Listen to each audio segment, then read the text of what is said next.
दोस्तों, doctor APJ Abdul Kalam का संपूर्ण जीवन लाखों करोड़ों लोगों के लिए प्रेरणा का एक ऐसा स्रोत है जिससे हर व्यक्ति बहुत कुछ सीख सकता है और अपने जीवन को सही दिशा प्रदान कर बेहतर से बेहतर इंसान बन सकता है। बचपन में कलाम जब पक्षियों को आसमान में उड़ते हुए देखते थे तो उन्हें भी आसमान में उड़ने का मन करता था और वे एक पायलट बनना चाहते थे। अपने सपने को पूरा करने के लिए कलाम पूरी लगन और मेहनत से स्टडी करते थे। हायर स्टडी के लिए, उच्च शिक्षा के लिए उन्होंने मद्रास इंस्टीट्यूट ऑफ टेक्नोलॉजी में एडमिशन के लिए अप्लाई किया। MIT के चयनित उम्मीदवारों के लिस्ट में जब उनका नाम एडमिशन के लिए शॉर्ट लिस्टेड हो गया, तब अब्दुल कलाम के खुशी का कोई ठिकाना नहीं था। लेकिन MIT में दाखिला बहुत महंगा था, कम से कम 1000 रुपये की ज़रूरत थी। 1950 के दशक में एक साधारण परिवार के लिए 1000 रुपये बहुत बड़ी रकम होती थी, पर अब्दुल कलाम ने हिम्मत नहीं हारी। कई दिन गुजर गए लेकिन पैसों का कोई इंतजाम नहीं हुआ। धीरे धीरे दाखिले की अंतिम तिथि भी नज़दीक आते जा रही थी। तभी एक दिन कलाम को पता चला कि पैसों का इंतजाम हो गया है। वह भागे भागे घर आए और अपनी अम्मी से पूछा कि इतने पैसों का इंतजाम कैसे हुआ। तब उनकी अम्मी ने बताया कि उनकी बड़ी बहन जोहरा ने अपने सोने के कड़े और चैन बेचकर इतने पैसों का इंतजाम किया है। अपनी बहन का उनके ऊपर विश्वास, उसकी उम्मीद, उसके स्नेह को देखकर कलाम एकदम पसीज गए और उनकी आंखों से आंसू छलक पड़े। दोस्तों, MIT अर्थात मद्रास इंस्टीट्यूट ऑफ टेक्नोलॉजी में स्टडी के दौरान एक बार फिर कलाम के सामने एक बहुत बड़ी चुनौती आन पड़ी। कलाम को अपने 6 कलीग्स अर्थात अपने 6 सहपाठियों के साथ मिलकर एक फाइटर एयरक्राफ्ट का डिजाइन बनाने का प्रोजेक्ट दिया गया। कलाम साथियों के साथ उस प्रोजेक्ट पर काम करने में लगे हुए थे। तभी अचानक प्रोफेसर श्रीनिवासन रिव्यू करने के लिए पहुंच गए। प्रोजेक्ट के डिजाइन और प्रोग्रेस को देखकर वे बहुत निराश हुए। उन्होंने कलाम से कहा कि कलाम, मैं तुम्हारे काम से सचमुच निराश हुआ हूँ। मुझे तुमसे इससे कहीं बेहतर डिजाइन की अपेक्षा थी। कलाम ने कई सारे कारण बताए लेकिन उन्होंने एक न सुनी।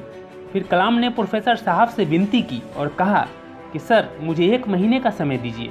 मुझे पूरा विश्वास है कि मैं एक बेहतर डिजाइन बना लूँगा। प्रोफेसर श्रीनिवासन ने कलाम की ओर देखा और कहा, देखो नौजवान, मैं तुम्हें 3 दिन का समय दे रहा हूँ। अगर सोमवार की सुबह तक तुमने इससे बेहतर डिजाइन नहीं दिखाया तो शायद तुम्हें अपनी स्कॉलरशिप से हाथ धोना पड़ेगा। प्रोफेसर के मुंह से यह बात सुनकर कलाम एकदम से स्तब्ध रह गए। उनके सपने, उनका भविष्य सब स्कॉलरशिप पर टिके थे। परिवार के सदस्यों का चेहरा एक एक करके उनके जेहन में आने लगा। उन सब ने कितने विश्वास, उम्मीद और आशा के साथ उन्हें यहाँ पढ़ने के लिए भेजा था। कलाम हिम्मत के साथ डटकर अपने काम में जुट गए। उस रात बिना डिनर किए पूरी रात अपने साथियों के साथ काम में लगे रहे। अपनी पलकें तक नहीं झपकाई। अगली सुबह बस 1 घंटे आराम किया, मुंह में जरा सा कुछ डाला और फिर से उस काम में जुट गए। रविवार की सुबह जब वे उस काम को कंप्लीट करने जा रहे थे, तभी अचानक उनके कंधे पर किसी ने हाथ रखा। कलाम ने पीछे मुड़कर देखा तो प्रोफेसर श्रीनिवासन खड़े थे। प्रोफेसर श्रीनिवासन एयरक्राफ्ट के डिजाइन को देखकर बहुत खुश हुए। उन्होंने कलाम की पीठ थपथपाई और अपने गले से लगा लिया। प्रोफेसर श्रीनिवासन कलाम को अपने घर ले गए और मद्रास की स्पेशल कॉफ़ी पिलाई। फिर कलाम से बोले, मैं जानता था कि काम पूरा करने के लिए बहुत कम समय देकर मैंने तुम पर दबाव डाला, लेकिन मैंने ये उम्मीद नहीं किया था कि तुम इतना बढ़िया काम कर दिखाओगे। You have done a great job. दोस्तों, हर एक इंसान की ज़िंदगी में मुश्किलें आती है, कठिनाइयाँ व चुनौतियाँ आती है। अधिकतर लोग मुश्किलों को देखकर, चुनौतियों को देखकर घबरा जाते हैं। वे हार मान लेते हैं, टूट जाते हैं, बिखर जाते हैं। वहीं कुछ लोग डॉक्टर अब्दुल कलाम की तरह होते हैं।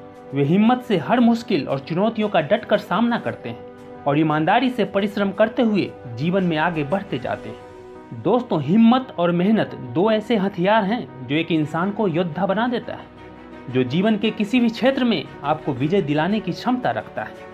कहते हैं कि मेहनत की स्याही से जो लिखते हैं अपने इरादों को, उनके मुकद्दर के पन्ने कभी कोरे नहीं हुआ करते।